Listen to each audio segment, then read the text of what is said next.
next episode of the Fourth Layer podcast, ladies and gentlemen. And today we are talking a bit more about the technical stuff. How, no, you can keep the microphone. How we are setting up the music, which software we use, where do you find the music, and especially how do you find the ways to make the choreography on the beat. Goerkem, tell me, which software do you use when you cut and edit your music? To be honest, in that case, I'm really amateur because I'm not kind of a DJ, or I love the stuff very uncomplicated and easy to understand and easy to do. So don't laugh at me, please. So shame on me. I use GarageBand. So I know it's bad. I know it's bad, but this is for me the easiest way to understand how to cut. Thank you, GarageBand, for sponsoring this. Yeah, thank you, GarageBand, for sponsoring me. Of course not. Yeah, but this software is for me the easiest way to understand how to cut the music, to make like easy fade-ins, fade-outs, and that's it. Of course, it would be more professional to use different software for this, or to work with kind of a DJ together who can make for me the fine-tuning, etc. But yeah, sometimes some unexpected things happens during the day when you want to cut your music, and then you need to do it on your own, and of course you go back to GarageBand. Hey, Alex, tell me, what do you use to cut, edit your music, find the right music? Yeah, so when I start with the first competition, I was without a laptop, but I was working in a disco, so I had the possibility to ask to the DJ that was actually resident DJ, so was there every day like me. So I asked him to do a mix for me, but of course I chose the tracks and he mixed it for me. I just asked him do it in a random way. Anyway, it was the beginning of my competition career, so I just asked him to do it like that. But still with a touch of myself. I was saying on this part of the music try to stop and then go through the other one, then on this second cut because I'm going with the bottles like this. So yeah, I never did it by myself because I got my first laptop after the first 6 or 7 years of my career.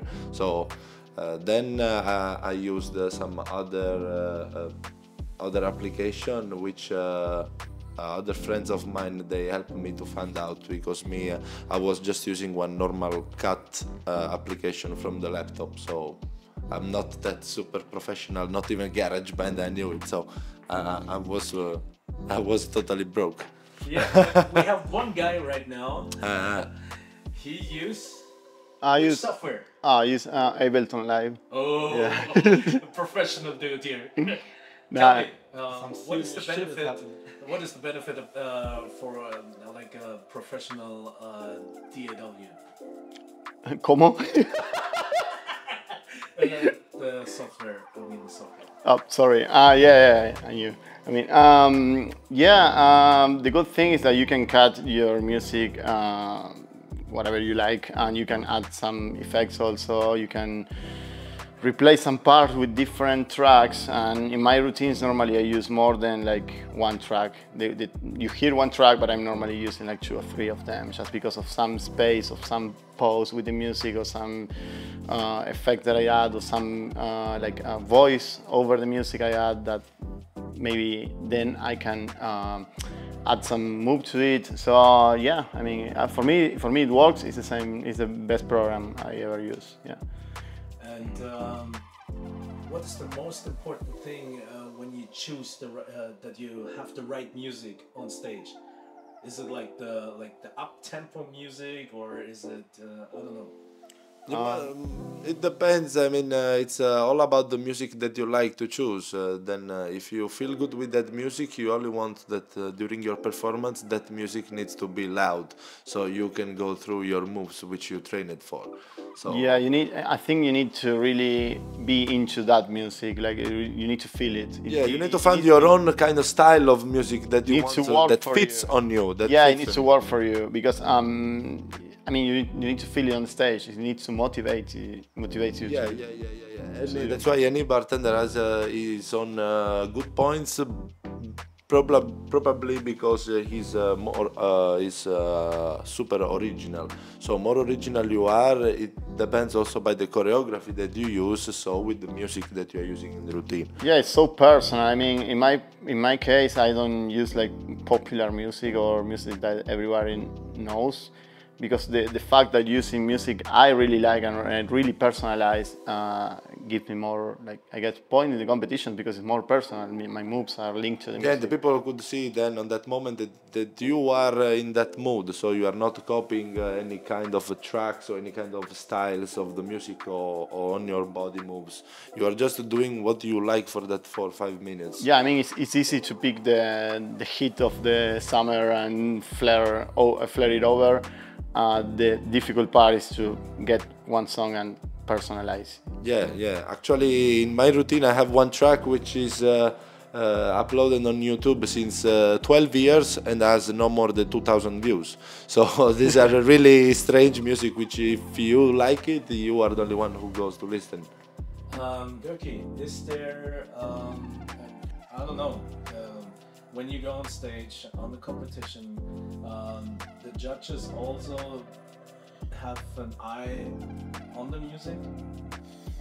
Of course, the music counts like more than 50% of your routine, because with the music you go with the flow. So when you, I mean, that what we are doing is is entertainment, and entertainment has to do a lot of with music.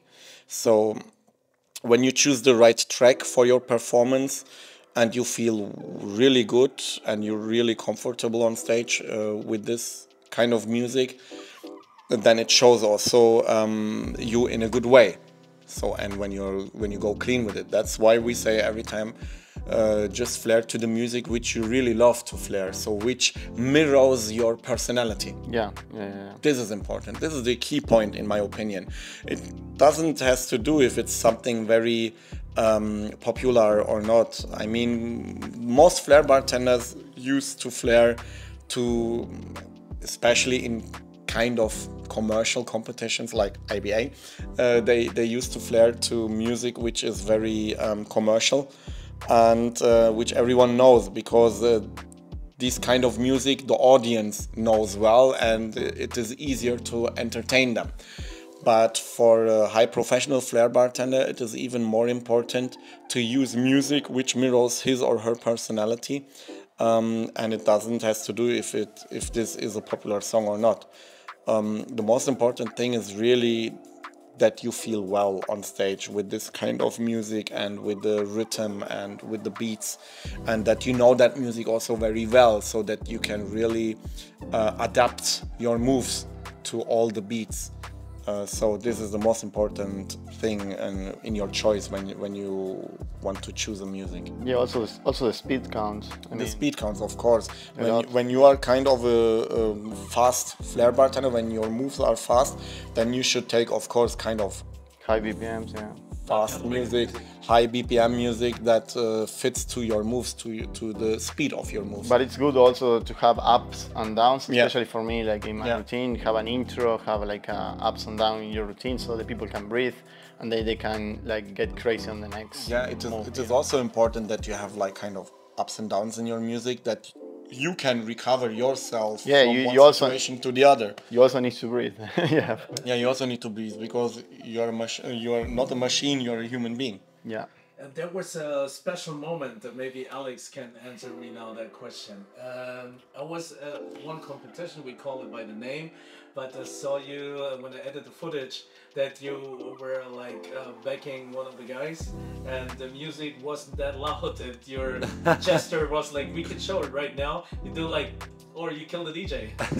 Yeah, actually, I was performing Roman, and I was super happy to see him on the stage. It was the final round, and this DJ just after the first 20 or 30 seconds of his performance, I don't know why, from a very louder volume, he just put it down, and in that moment, I just turned my head to him and I look at him on his face and say, "If you don't put it up, I kill you," because in that moment, That's true friendship right there. I was really pissed because everybody was looking to see the romance routine, because actually it's a super artistic one, and without the louder music, how you can really watch the nice performances. Also for us that we are his support. You need to have the vibe. Exactly. So that's otherwise you can't feel it, and also the crowds, and also him, it doesn't feel the same on the stage, because he feels that something is wrong with the music. Exactly. If I don't feel the music, there is a problem, because I Then have a reference. you start to lose the focus. You are getting angry because the music may be something happening. So in that moment you can't lose the focus. And the impact you got on the crowd is different, because without the music, Yeah. So you I was just actually going to the DJ straight away and said, just put it up, otherwise.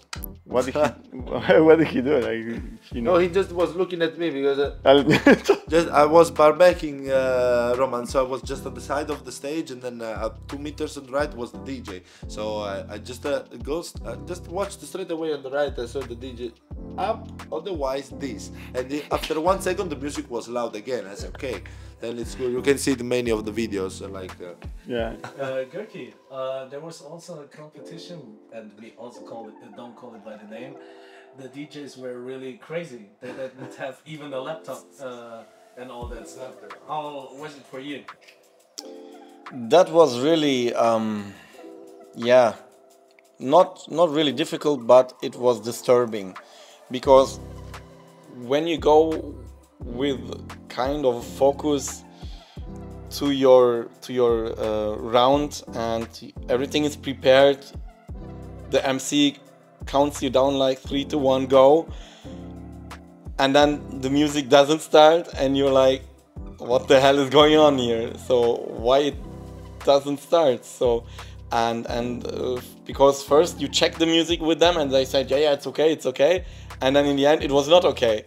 So, and even when you ask them, guys, I have the memory stick with me, where is your laptop? And they say, no, we don't have a laptop, we just have like the plug-in, and then they anyway checked your music and they said, yeah, it is this, and you heard it as well over the headphones, and it was okay. And then from one moment to another they say, no, we can't read your stick.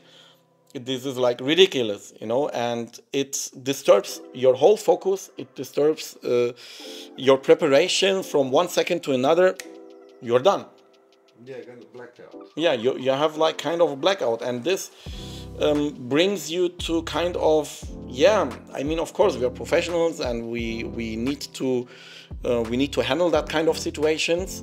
But anyway, it disturbs you because you go with another kind of mentality to this round and you want to finally show off, but you can't. So this disturbs really, and it is very important to have also professional DJs with at least a laptop there that they can read your media, your USB stick, or to whom you can send your music from your iPhone or iPod, maybe via air Yeah, I think you know? a computer is like the number one thing. It is, this is the number one thing which every DJ should have. Otherwise, it's like kind of, oh, are you a hobby DJ or what? Is this a problem in general at the competitions, or? Not really. Not this really. just happens once. It was back in the day. Back in the days when I started in 2008 or 9, I remember that the DJs only had the Pioneer, console and everything. Before, I remember, it was different. They were asking to bring us all the CDs. The CDs, bro, So yeah. every bartender has his own CD with the name on it, so you can't make a mistake. Like if I give you 1 CD or maybe 2 with the copy, so That's true. That's true. Like traveling using music, the CD. So, but now with USB, we don't know what's going on, because actually you think that in 2020, now to 23, you think the DJs must have his own laptop, but in that competition, in that case, they didn't have one. We thought like, okay, we hope it will be fine. But also this time the luck went to us. Yeah, I remember like covering the CDs back in the days, throwing to the competitions because I was afraid to scratch it, you know. Like, You guys, you had like backup But CDs. yeah, of course, actually, yeah. It was like recording two of them, two yeah, it's qualification actually rounds to the final best round. way because you are Shit, happy to man. have your own CD with you. Maybe you put some stickers on it or some names. with your name on it. Yeah, it was Final really cool. round Now with qualification with round. this USB in many competition, they ask also to send the track maybe before so they can check if it works or not. And sometimes it works, sometimes not because you have to pay it or not. You have to download it in the right way. So we are trying to do our best when we go to competition. But also, who is organizing needs to try to do the best. So Sorry. Um, don't die for me, please. what is the best thing when you go on competition? Is it the days before? Is it the qualifying? Is it to meet up with the other guys? Or is it the final, the after party? What is the most you love in competition? It's everything. It's all the things you said. Like it's meeting with the communities, traveling together. It's preparing for the comp. It's concentrating for the comp, and the best part for me at least is performing in front of the audience. That's the best part ever. It's exciting, actually. It's exciting.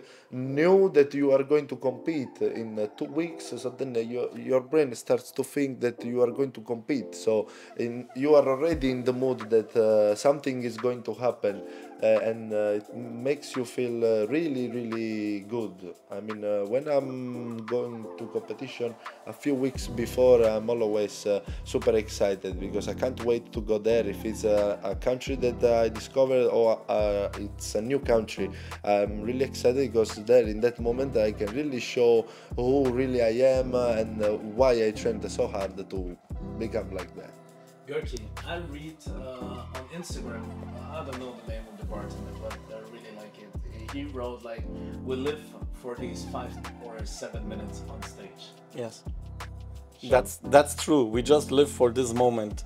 It is. I mean, for me, it is like the best thing in going to competition is of course going there to meet everyone, to socialize, to the whole part is like the whole thing is very exciting for me. And but the most exciting part for me is like when you win the fight against yourself on stage and you perform a nice clean routine and you make the audience happy, or when you land big moves and the audience gives you that feedback. This is like kind of goosebumps. Yeah. This is really unpayable. This is kind of a kick.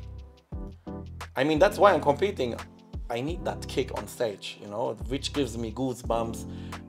This is my benefit, which I get back when I land my moves, when I have a clean routine, and when the people come to me and say, dude, you were amazing, it was a good routine, it was really nice to watch. This is like for me some kind of, yes, it was worth it, you know. Guys, do you have like a moment when you went on stage and you saw like maybe other competitors and then you think like, oh man, I have to change my routine, or maybe this happens at the moment you were on stage that you said, I need to switch the move, maybe this one brings me to a better ranking.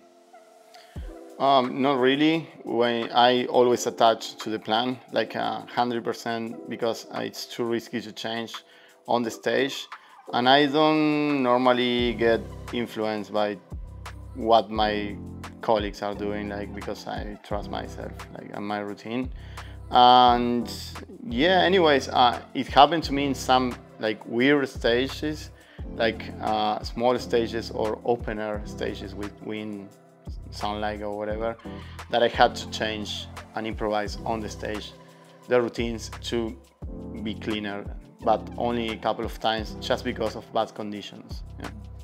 How you handle the situations, Alex? I know it depends. For me, it's all about the day. If I'm sure of what I've trained, so I don't need to check out who is before or after me. I feel really good, even because I'm sure that also the others they trained so hard. So we are quite, we are all the same in that moment. So just important for you is try to show your best and be ready for that minutes. I mean, because you can't repeat. So only Be ready yeah. or be Only ready. be ready. Be prepared. Be prepared for battle. Yeah.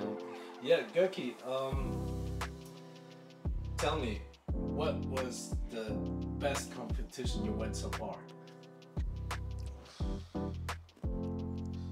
You mean in a kind of position, or do you mean like, in general with the feeling, other country? Everything. And what's your favorite competition you've been to? Like, The favorite competition I've been to, which makes the most fun, is different. It's really different. I mean, I had a couple of really good competitions in Romania, for example. It made a lot of fun to compete there because you get the energy from the audience back, which you need. Also, the last competition in Poland made lots of fun for myself, for me, to be honest, because I had there also a clean round and I got the feedback from the audience. So every competition where I get the right feedback back to myself is like kind of a good competition. Portugal was amazing. Yeah, there I really loved to compete there because it was kind of more familiar. The crowd was very close to you, so I love every competition where the crowd is closer to you and where you feel the energy even more. So it doesn't have to do with all the environment, etc.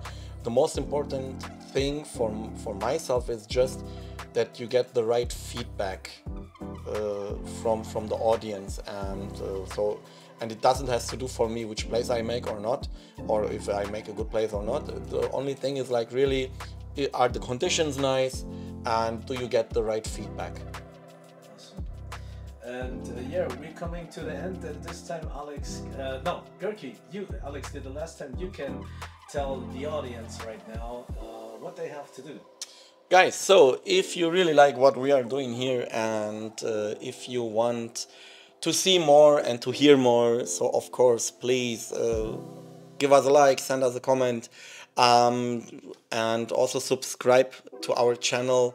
And we really love to share our experience with you guys and to bring with all together flair bartending more further and make it more fun for everyone.